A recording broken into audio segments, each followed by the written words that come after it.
The Lakota chief's village was dying of plague. A banished healer saved them and found a people. The kit was the last thing I owned that still had my name on it. Leather satchel, older than my marriage had been. Brass buckles gone green at the edges inside. A fold of surgical steel wrapped in oilcloth. A tin of yarrow and golden sea seal pressed flat as old letters. A bottle of carbolic I'd been rationing since February, needle and gut.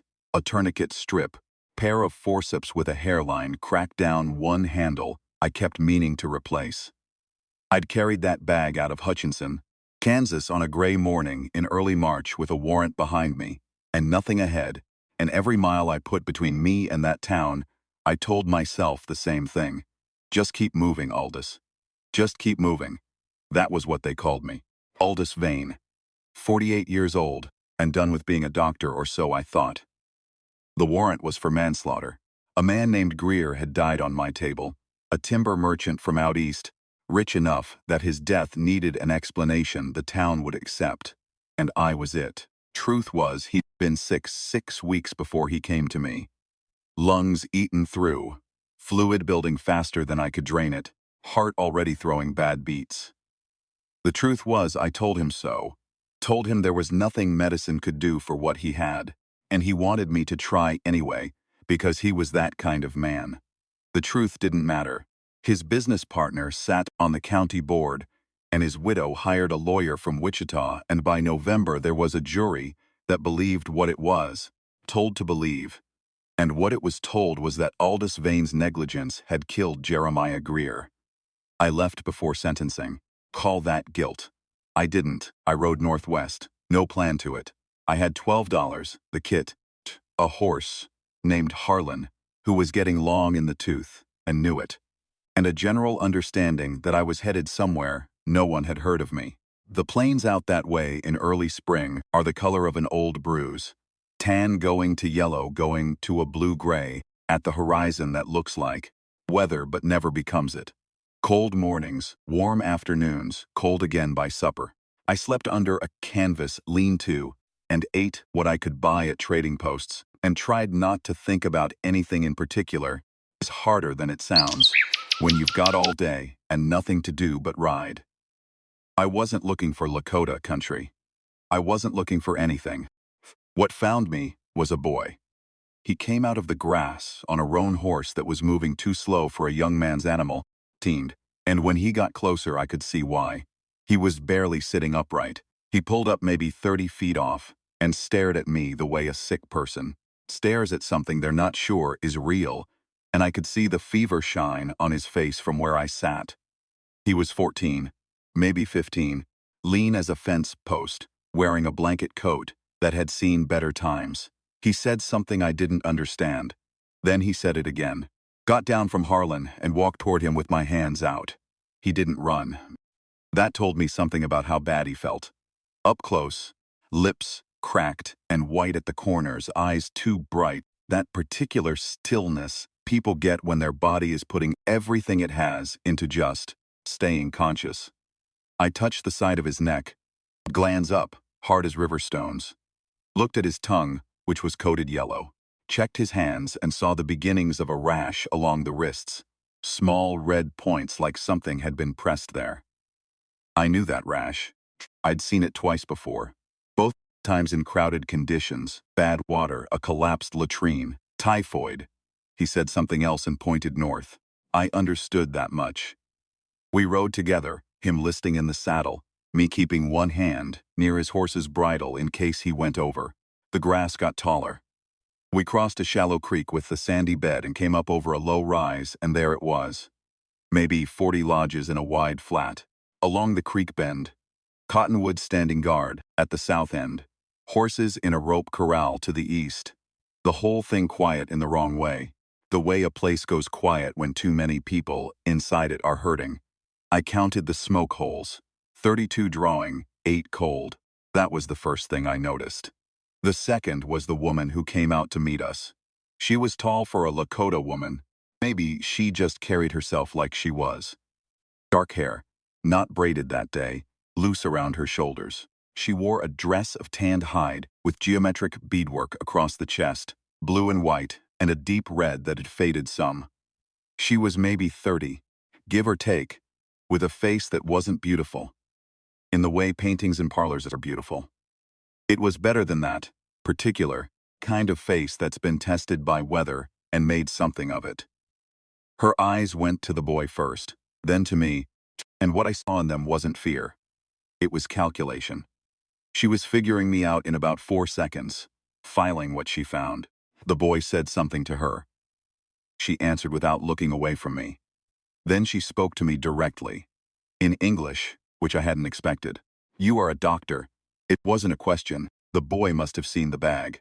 I said. "I'm just passing through. My father is the chief. He is sick. 14 others are sick. 3 died this week." I looked past her at the lodges. A child appeared at a doorway and was pulled back inside by an adult hand. Somewhere in there a man was coughing. I could hear it, particular wet sound that isn't just a cold. "It's typhoid," I said. "Do you know that word?" She shook her head. "Bad water sickness. Comes on slow, gets bad fast. Spreads if you're not careful with the waste and the water supply." She was quiet for a moment. "Can you stop it?" I looked at Harlan. I looked at the open prairie behind me, northwest, going to wherever it was going. "I can try," I said. "But I need to understand what you've got before I promise anything." Her name was Winung Hitcha, which she told me meant something like meadowlark, though she said the translation wasn't exact. She told me to call her Weena, which is what I did. Her father was Chief Tatanka Nashka, Red Bull, a man who'd led this band for 22 years, and who was now lying in his lodge with a fever of 104 and enough stubbornness left to wave away the young men trying to tend him. She had 3 younger brothers, 2 of whom were sick. She was the eldest child, the one her father had taught to read English from a missionary's primer when she was 9, the one he sent to translate in council, the one who ran toward a problem instead of away from it. I figured that out later. Then, she was just the woman showing me to her father's lodge and telling me, quietly but plainly, 2 medicine men had already tried what they knew and failed.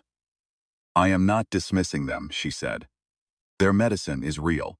This sickness, I think it came from somewhere new. From the soldiers' camp upstream. The water." She was right. I didn't say so yet, but she was right. Upstream about 1.5 miles, as I'd find out the next morning, there was a cavalry bivouac that had been there 3 weeks with no proper latrine discipline and a creek running straight through it. The kind of thing that happened constantly, and no one in any uniform ever answered for. Red Bull was something to see, even sick. A big man, broad through the chest, gray coming in at his temples. He looked at me the way he'd probably looked at problems his whole life. Straight on, without much sentiment about it. He had a translator besides his daughter, a younger man named Kills the Hawk, who watched me the whole time I examined the chief, with one hand, near a knife, at his hip, and the other, on his folded arms. Not threatening exactly, just present, just making clear that whatever was going to happen here had an audience. I didn't mind that. I minded it less than being alone. The fever was high, but not yet the worst I'd seen. No rash on the chief yet, which meant we'd caught it mid-stage. His belly was tender on the right side, which told me the illness was established. He could keep water down, was the thing that would save him, or not save him. In typhoid, it's always the fluid in the end. I told Weena this. I told her what I needed. Boiled water only, from this point. I don't care how the soldiers have muddied it upstream. You boil everything. Every drop that goes in a sick person's mouth, or touches a wound, or a cloth that touches a wound. You. Stop using the creek for anything until I can walk it and tell you where it's safe.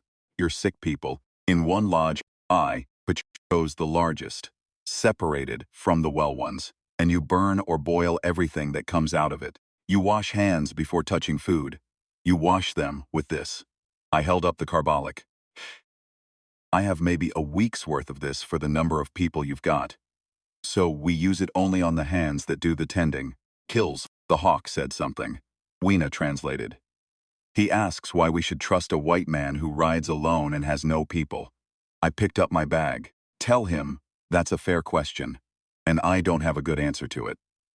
Tell him I've seen this sickness before, and I know what kills it and what doesn't.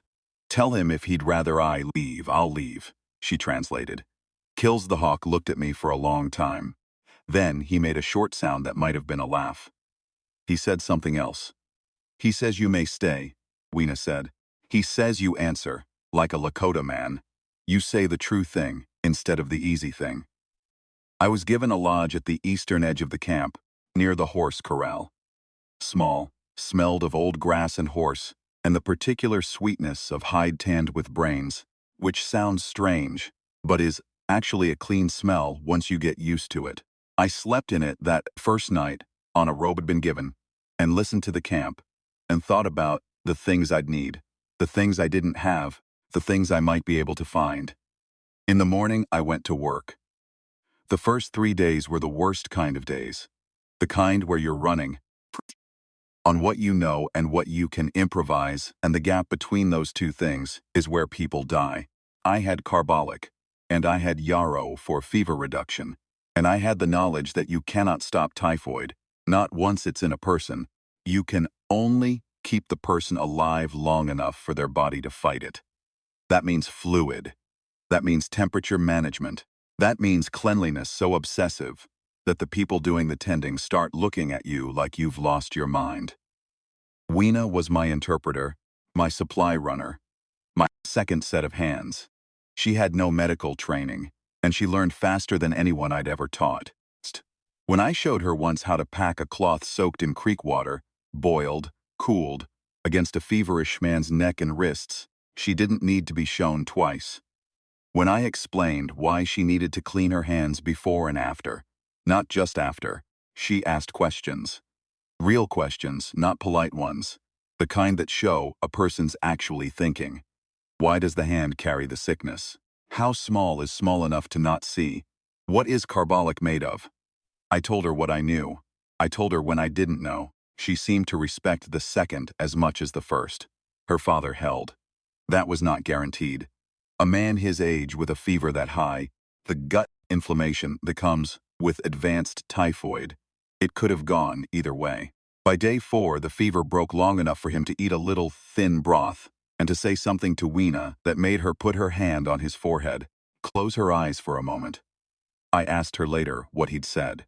He said, "Tell the white doctor he has my attention," she said. For my father, that is a great deal. We lost 2 more in those first days. An old woman named Standing Deer, been sick before I arrived, and whose body simply didn't have the reserves. And a man in his 30s, strong-looking, crashed on the 4th day with a gut perforation. I knew it the moment it happened, that sudden stillness that comes over them when the intestine gives. And I had nothing for it. No surgery possible out here. Nothing to do but keep him from pain, which I did, and sit with it afterward, which I also did, in my lodge alone in the dark. That was a thing I didn't let Weena or anyone else see, the sitting in the dark afterward. A man's got a right to keep some things. But she knew. I don't know how. She brought me food that night, a bowl of something that had turnip and dried meat in it. She set it down near me and sat nearby without talking. And that was enough. It was the right thing, though I couldn't have told you then what made it right. She didn't try to explain it away or fix what couldn't be fixed. She was just present. By the end of the first week, 14 sick people, and I'd held 12 of them, 2 lost. The ones I'd held were improving. Fever down, eating a little, getting color back. Red Bull was sitting up. His youngest son, who'd been the sickest of the brothers, was asking for food with enough urgency that you knew he was going to be all right. The camp started to feel different. Not celebration, not yet, but a kind of release of breath. People moved differently. Eyes didn't slide away when I walked past. I rebuilt the latrine situation. That sounds like a strange thing to be proud of, but I am. I walked the whole camp with Kills the Hawk and 3 other men and showed them where the coal runoff went and where the water for drinking came from and what needed to change so they'd never see this sickness again. Not from this source. They listened. They argued about some of it. Where to dig, how far, good arguments, practical ones that showed they knew this land better than I did. I deferred to them on the where. I held firm on the how. We worked it out. At the end of that walk, Kills the Hawk put his hand on my shoulder once, briefly, and said something. I looked at Weena. He says you walk the land like you intend to remember it, she said. I didn't know what to say to that. I said thank you. On the 9th day, Red Bull called me to his lodge. He was sitting up in his full chief's bearing. There's a thing that happens with certain men when they put their authority back on like a coat, and you can see the moment it fits again. He wasn't well yet. He'd be weak another 2 weeks at least. He was the chief again, and everyone in that lodge knew it. He had Kills the Hawk on his left, and an older man I didn't know on his right, and Weena, behind him slightly, translating. He spoke for a long time. Weena translated in pieces. He says you came to his village as a stranger, and an enemy's kind. He says you did not have to stop. He says you have held 12 of his people who would have been lost. He says the white men, upriver, who made this sickness in the water have not come, answer for it, and will not come. He says he cannot change that. He says he can change what is true inside his own camp. Red Bull reached to his side and picked up something and held it out. A pipe, carved from red stone, with a stem wrapped in dyed horsehair, blue and white. He said something short. Weena said, he asks you to smoke with him, to stay as long as you need to stay. He says you are a man who knows what he is for. That is not common. Such men deserve a place. I took the pipe. I smoked with him. I don't need to dress that up. It was one of the cleaner moments of my life, and I'll leave it at that. What I didn't expect was what came after. I'd been sleeping in that small eastern lodge and spending most of my waking hours on the sick, and the camp had been accommodating in the way a camp under strain accommodates. Efficient, minimal, focused. After that meeting with Red Bull, something shifted. People started doing things I hadn't asked for. Wood appeared at my lodge entrance. The old woman who ran the cooking fire sent food twice a day instead of once, and better food. Not just what was easy, but what was good. A man named Two Horns, whose daughter I'd pulled through, offered to look after Harlan with his own horses, and did it with a care that old horse hadn't known in years. Kills the Hawk started seeking me out, not formally. He'd just appear. The way a man does when he wants conversation, but isn't going to ask for it directly. We'd walk the horse corral, or sit by the creek in the evening, and he'd tell things about the land. Not lessons, just talk. The way you'd talk to someone you'd decided was worth talking to. His English was better than he'd let on at first, which I chose not to comment on, and in exchange I told him things about what I knew of medicine and disease that he received with the same seriousness he gave everything. And Weena. I'm going to be plain about this because that's the only way to say it true. I wasn't looking for what happened with Weena. I'd been married once, 11 years, to a woman named Clara who died of a fever. Different fever, swift.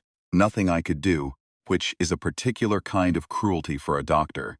And I'd carried that loss around for going on 7 years like a stone in the chest. Not grief anymore, not exactly. More like a vacancy that you stop expecting to fill. You get used to it. You stop looking. What I noticed first about Weena was her mind, then the way she held herself under pressure. No collapse, no performance, just presence. Then, on about the 4th day, the way she laughed at something one of the older women said, while we were boiling water. This short, surprised laugh, like it caught her off guard. And she glanced at me to see if I'd heard, and something in her face opened up briefly that she hadn't shown before. I went back to work and didn't think about it, except I thought about it. On the 14th day, I told her I'd be heading on soon. The sick were recovered or recovering. The water situation was handled. I'd left written notes in plain English with a young man who could read them about what to watch for and what to do. My work was done. I had nowhere particular to go, but I'd said I was passing through, and a man ought to be true to what he says. She didn't argue with me, she said. I know you have to go. I want to say something before you do. We were at the creek, the safe section. Late in the afternoon, the light coming across the water at that low angle that makes everything look like it's been left out a long time and gathered something because of it, she said. When you rode in with my cousin, the boy? He was your cousin? Yes, when you rode in. I looked at you and I thought, this man has been thrown away by someone. I knew it the way you know a horse that's been worked too hard and turned loose. I didn't say anything. My father's people do not throw away what is useful, she said. That is one difference. Still, I didn't say anything. I'm not proud of that. I was working on not letting my face do something I'd have to explain. My father has asked you to stay, she said. I am asking you to stay. Not as our doctor. As she paused, chose, someone who belongs here if he wants to. There is a thing that happens to a man who's been told for long enough that he's worth nothing. The evidence of his own eyes can't touch it. Other people's opinions can't touch it. But when a good woman looks at you straight and says, plainly, without drama or performance, that you belong, that she wants you there, it goes somewhere the arguments never reach. It lands in the part of you that's been dark. Why? I said. Because I needed to hear it. Because you came when you didn't have to. Because you told my father the true thing. Because you sat in your lodge in the dark after we lost that man and did not pretend it was nothing. Because you know what you are for. She looked at me with a steadiness that had nothing of pity in it and everything of choice.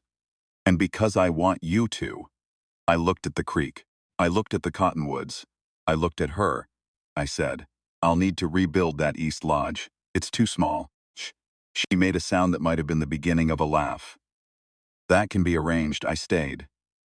I'll tell you what staying looked like, because it wasn't simple. And it wasn't always comfortable. And anyone who tells you different is selling something. There were men in that camp who didn't want me there. Not many, but some, and their reasons were real reasons, earned by history I hadn't made, but carried on my skin anyway. I understood that. I didn't argue with it. I worked. I was present. I was honest when asked my opinion and quiet when it wasn't my place, which is harder than it sounds for a man who's spent his life being the authority in a room. Red Bull helped. Not by defending me. That would have been the wrong kind of help, and he knew it. He included me in councils. Not as an ornament, but as a man whose perspective on certain things was worth having. When disputes came to him about the camp's health. Winter was coming. There were questions about where to move, how far from the soldiers' routes, what water sources could be trusted. He asked me directly, in the council, and took what I said seriously, and that was visible, and visible mattered. I learned Lakota badly and slowly, and with a stubbornness that, apparently, amused kills the hawk to no end. I got the medical names for plants wrong constantly, and had to be corrected by the older women, which they did, with a directness that was almost affectionate once I stopped wincing at it. I learned that the medicine man named Crow Lance had knowledge of wound care that was genuinely better than mine in some respects, and I told him so and watched something relax in him. After that, we had something you could call a collaboration. Not a friendship yet, not then, but something real. Weena and I moved into the rebuilt East Lodge before the first snow. I want to say that with the plainness it deserves, because that's what it was. A plain, serious thing, chosen by both of us with our eyes open. Father received it with a formality that was its own kind of blessing. Her brothers received it differently, one warmly, one not yet, and I decided to let that work itself out at its own pace, which it eventually did. On the first morning in that lodge, she woke before me. She always did, I found out, and by the time I was up, she had the fire going and was sitting near it with her knees drawn up, hair loose looking at something outside the smoke hole. And the light was the particular gray of just before dawn in November, and she turned when she heard me, and there was nothing on her face but a simple, direct recognition. Not performance, not effort, Just a woman who knew where she was and was content to be there, looking at a man she'd decided on. I made coffee. We didn't talk much. There's a kind of quiet that's full instead of empty, and that was what it was. Winter came down hard that year. The kind of cold that does things to your body you have to just endure. Joints, mostly, and the chest in the mornings. And that takes a certain quality of fortitude that either you have or you don't. I had it. I found out that winter that I had more of it than I'd known, which is the kind of thing you only learn by going through the thing. I tend sickness through that winter. The ordinary winter sicknesses, cold and lung, and the frostbite cases that came in from hunting. And I learned, slowly, what the camp already knew and what I could add to it. And the balance between those two things was the real education. Crow Lance and I, by February, were working together on cases with a naturalness that neither of us commented on, because commenting would have made strange. We just did it. In March, a writer came from the agency. I'd known this was coming. Word moves on the plains the way it moves everywhere. Slowly, but without gaps. And I knew that the agency knew there was a white man living in the camp, and that sooner or later someone official was going to come see about it. The writer was a young government man in a new coat, green around the edges, clearly unhappy about the cold, carrying papers about Indian health policy and federal authority and various other things that existed on paper and not much out here. He spoke to me privately, which I'd expected. He had two arguments. The first was legal. I had no license to practice, given what happened in Hutchinson. The second was practical. What was I doing out here? Wasn't right. I needed to come back. Back to what? I said. He didn't have an answer to that. I'm providing medical care to people who have no other access to it, I said.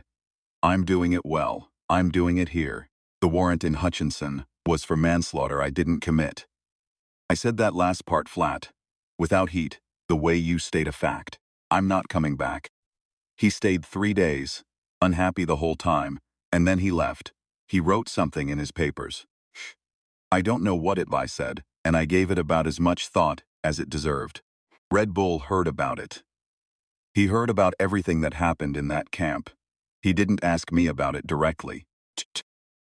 What he did was take me out the next morning to check the horse corral, which didn't need checking, and we walked the fence in the early cold, and he said, without looking at me, "You stood your ground." I did, I said. Good, he said. That was the whole conversation.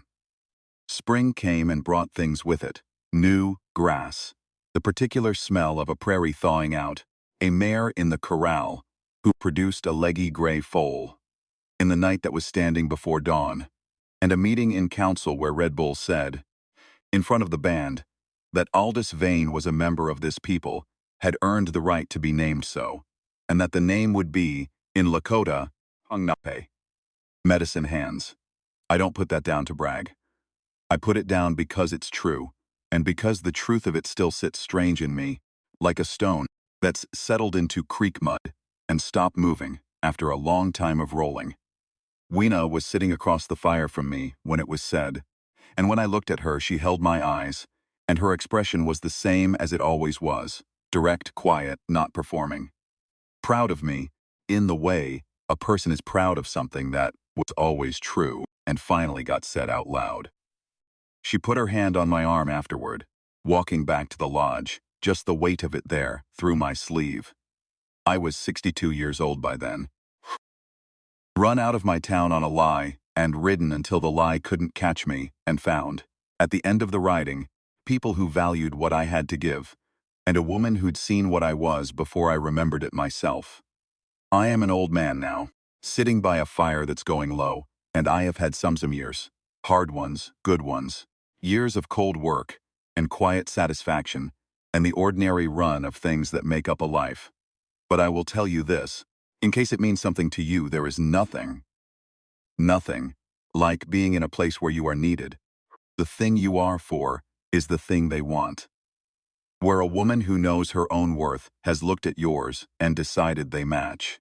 I still carry the kit. Brass buckle still green at the edges. The forceps got replaced, finally, with a good pair Winna found at a trader's, and she handed them to me, without ceremony. Just. Here, the old ones were cracked, and it took me a moment before I could say anything back. That's the whole of it near enough. The fire's almost out and the lodge is warm, and there's a woman asleep 10 feet from me who pulled a drowning man back to shore and called it just choosing, and I am going to let her sleep.